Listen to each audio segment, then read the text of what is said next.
Shalom saudara, kita berjumpa kembali dalam Renungan Harian GPKS Pangkal Pinang, edisi Senin 7 November 2022. Nah saudara, mulai hari ini saya akan memulai sebuah seri untuk membahas kitab perjanjian baru, kitab demi kitab, sedapat mungkin. Dan saya tidak ingin kita buru-buru, kita akan mencoba untuk sedikit demi sedikit memahami, mencerna kitab suci kita, yaitu perjanjian baru, sebab ada banyak kekayaan, dan yang inilah yang seharusnya menjadi makanan utama kita sebenarnya untuk mengerti firman Tuhan, yang membangun teologi kita, membangun kehidupan kita di atas kebenaran firman Tuhan. Dan saya akan mulai dengan membahas Injil Matius. Mari kita mulai dengan berdoa. Tuhan, kami bersyukur karena Engkau memberikan kami kitab suci, firman yang tertulis untuk menjadi landasan bagi kehidupan kami, landasan bagi iman kepercayaan kami, dan landasan untuk mengenal Engkau. Oleh sebab itu kami bersyukur dan berkatilah kami dalam seri pembelajaran kitab demi kitab perjanjian baru ini Tuhan. Sejauh Tuhan mengizinkan, kami akan mencoba untuk mempelajarinya Tuhan. Kiranya Tuhan memberkati untuk seri yang pertama ini. Dalam nama Tuhan Yesus kami berdoa. Amin. Nah, Injil Matius, saudara, adalah Injil yang pertama di dalam perjanjian baru. Ditulis oleh seseorang murid Yesus bernama Matius, dan dia menulis untuk orang Yahudi. Penting bagi kita untuk mengetahui target pertama ketika seorang penulis kitab menuliskan tulisannya. Matius menulis untuk pertama-tama untuk orang Yahudi. Tapi bukan berarti kita yang bukan orang Yahudi tidak mendapatkan manfaat. Tentu saja kita akan mendapatkan manfaat yang luar biasa besar. Cuma memang kita harus sedikit banyak memahami budaya, gaya dari orang-orang Yahudi untuk bisa memahami lebih dalam tentang Injil yang ditulis oleh Matius ini. Dan Matius sendiri adalah seorang keturunan Lewi, yaitu keturunan imam. Dan dia punya ciri khas menulis Injilnya itu, yaitu ciri khas literatur Israel atau Yahudi atau Ibrani. Dan kita akan segera melihat salah satu contohnya, yaitu dia menelusuri dan mencantumkan garis keturunan dari Tuhan kita Yesus Kristus, yaitu dia menelusuri garis keturunan dari Yusuf sebagai bapak jasmaniah bagi Yesus Kristus, ya. Dimulai dengan satu kalimat pembukaan di ayat 1, inilah silsilah Yesus Kristus, anak Daud, anak Abraham. Dalam bahasa aslinya memakai kata-kata inilah buku genealogi atau buku kumpulan penjelasan dari asal-muasal Yesus yang adalah Mesias, sebab Kristus itu sebetulnya adalah sebuah gelar, ya. Saya yakin sebagian besar kita sudah tahu bahwa Kristus itu bukan nama Tuhan kita. Kristus itu sebetulnya adalah bahasa Yunani untuk Mesias atau yang diurapi.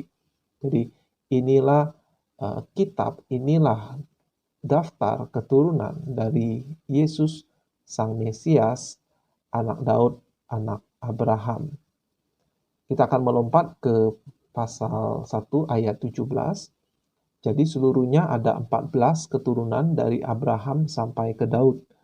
14 keturunan dari Daud sampai ke pembuangan ke Babel, dan 14 keturunan dari pembuangan ke Babel sampai kepada Kristus.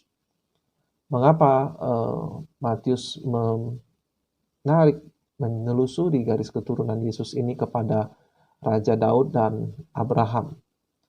Kenapa? Karena Abraham adalah nenek moyang dari bangsa Israel. Abraham adalah kakek dari Yakub yang namanya diubah oleh Tuhan Allah menjadi Israel. Jadi Abraham adalah nenek moyang dari bangsa Israel. Dan juga karena Abrahamlah orang yang pertama yang Tuhan panggil, Tuhan pilih untuk mengikat perjanjian dengan dirinya, perjanjian yang kekal. Yaitu bahwa dari keturunan Abraham, seluruh bangsa di muka bumi ini akan memperoleh berkat. Lalu juga kepada Daud, karena dari Daudlah Allah juga mengikat perjanjian atau covenant bahwa pemerintahan dari kerajaan Daud itu akan berdiri sampai selama-lamanya. Daud adalah raja kedua Israel, tetapi dia adalah raja yang lebih sukses dari pendahulunya, Raja Saul, yang kita pasti sudah tahu bahwa dia gagal, dia tidak mengikuti rencana Tuhan, dan tahtanya diberikan kepada Daud, dan kepada Daudlah Tuhan mengikat perjanjian, covenant, bahwa pemerintahannya, kerajaannya tidak akan berkesudahan. Jadi mengapa Abraham dan Daud? Karena Yesus Kristus menggenapi perjanjian Allah kepada kedua orang ini, ya, orang yang beriman. Di dalam Kejadian 12 ayat 1-3 inilah adegan ketika Tuhan mengikat perjanjian dengan Abraham. Berfirmanlah Tuhan kepada Abram, nama asli dari Abraham, "Pergilah dari negerimu dan dari sanak saudaramu dan dari rumah bapamu ini ke negeri yang akan kutunjukkan kepadamu. Aku akan membuat engkau menjadi bangsa yang besar." Jadi Abraham akan menjadi bapa dari bangsa yang besar dan memberkati engkau, serta membuat namamu masyhur, dan engkau akan menjadi berkat. Aku akan memberkati orang-orang yang memberkati engkau, dan mengutuk orang-orang yang mengutuk engkau. Dan olehmu, semua kaum di muka bumi akan mendapat berkat. Nah, inilah perjanjian Tuhan buat dengan Abraham. Dan Tuhan melakukan itu karena dia punya rencana besar bagi seluruh kaum di muka bumi ini. Dan hal itu diulangi di pasal 22 ayat 18. Saya tidak akan membacakan. Sekarang kita melihat bagaimana Tuhan mengikat perjanjian dengan Daud di 2 Samuel pasal 7 ayat 12 dan 13. "Apabila umurmu sudah genap dan engkau telah mendapat perhentian bersama-sama dengan nenek moyangmu, maka aku akan membangkitkan keturunanmu yang kemudian, anak kandungmu, dan aku akan mengokohkan kerajaannya. Dialah yang akan mendirikan rumah bagi namaku, dan aku akan mengokohkan tahta kerajaannya untuk selama-lamanya." Kita tahu bahwa di sini digenapi tentang mendirikan bait rumah bagi Tuhan itu adalah Salomo. Tetapi kita tahu bahwa tahta Salomo itu kemudian akan digantikan oleh Rehabeam. Tapi tahta kerajaan Daud, Tuhan mengatakan, akan ada untuk selama-lamanya. Jadi Yesus Kristus akan menegakkan tahta dari Daud, bapak leluhurnya. Lalu diulangi di Mazmur 89 ayat 3 dan 4, itu versi Android, versi Inggris. Dalam versi Indonesia ayat 4 dan 5. "Engkau telah berkata, telah kuikat perjanjian dengan orang pilihanku. Aku telah bersumpah kepada Daud, hambaku, untuk selama-lamanya. Aku hendak menegakkan anak cucumu dan membangun tahtamu turun-temurun." Dan diulangi misalnya di dalam Mazmur 132 ayat 17 dan 18. "Di sanalah," yaitu di Sion, "aku akan menumbuhkan sebuah tanduk bagi Daud, dan aku akan menyediakan sebuah pelita bagi orang yang kuurapi." Nah, inilah nubuat tentang Mesias. "Musuh-musuhnya akan kukenakan pakaian yang penuh malu, tetapi di atas kepalanya akan bersemarak mahkotanya." Jadi nubuat tentang keturunan Daud yang akan menjadi orang yang diurapi Tuhan.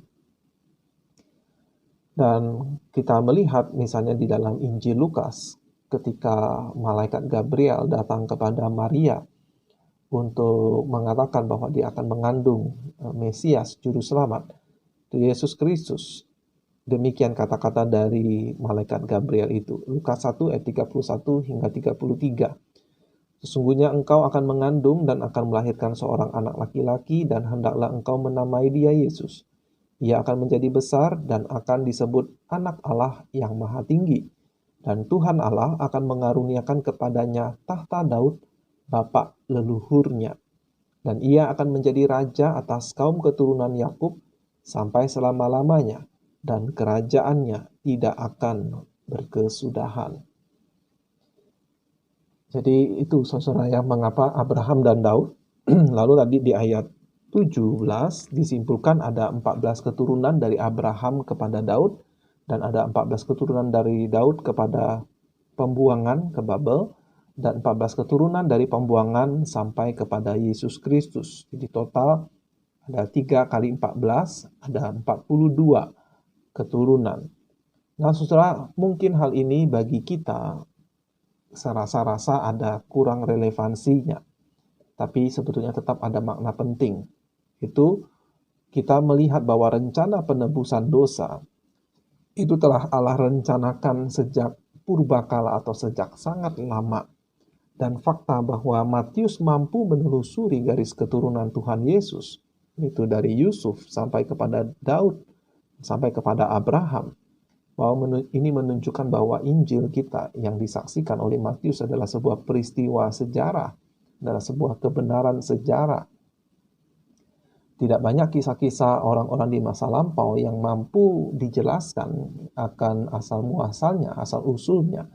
Tetapi Yesus Kristus ini, asal muasalnya, asal dari keturunannya, itu mampu ditelusuri. Sebab memang bangsa Yahudi, bangsa Israel itu memang memiliki disiplin yang cukup tinggi dalam memelihara silsilah di dalam keluarga mereka. Mungkin bagi orang Tionghoa atau suku-suku tertentu, ada yang masih membuat garis keturunan seperti itu. Tapi saya menduga cukup banyak yang sudah mulai kehilangan semangat untuk melestarikan garis keturunan di dalam budaya masyarakat modern saat ini. Tetapi bagi bangsa Yahudi, terutama pada saat zaman Yesus, zaman Matius, itu adalah sesuatu yang penting. Ya. Dan ini juga untuk menunjukkan bahwa Allah kita adalah Allah yang menepati janji-janjinya. Meskipun hal itu membutuhkan waktu yang menurut ukuran manusia sangat-sangat lama. Tetapi dia bukanlah Allah yang lalai. Sehingga kalau dia berjanji, pasti dia akan tepati. Misalnya bagi kita yang hidup saat ini, janji tentang kedatangan Yesus kedua kali, atau janji tentang kemuliaan kekal yang Allah sediakan bagi orang yang mengasihi dan mencari Dia. Itu pasti Tuhan akan genapi. Dan ini juga untuk menunjukkan bahwa Allah kita adalah Allah yang spesialis dalam mewujudkan sesuatu yang nampak mustahil. Mulai minggu depan kita akan mencoba menelusuri nama-nama dari genealogi keturunan Tuhan Yesus ini. Kita akan melihat bahwa individu demi individu melewati masa-masa yang sukar, bahkan pernah melakukan kejahatan atau dosa yang serius, yang bisa saja kalau Tuhan Allah mau menjatuhkan hukuman mati atau memusnahkan mereka. Ya, seperti yang Tuhan lakukan kepada orang lain. Ada orang-orang yang Tuhan babat habis sampai kepada kaum keluarganya.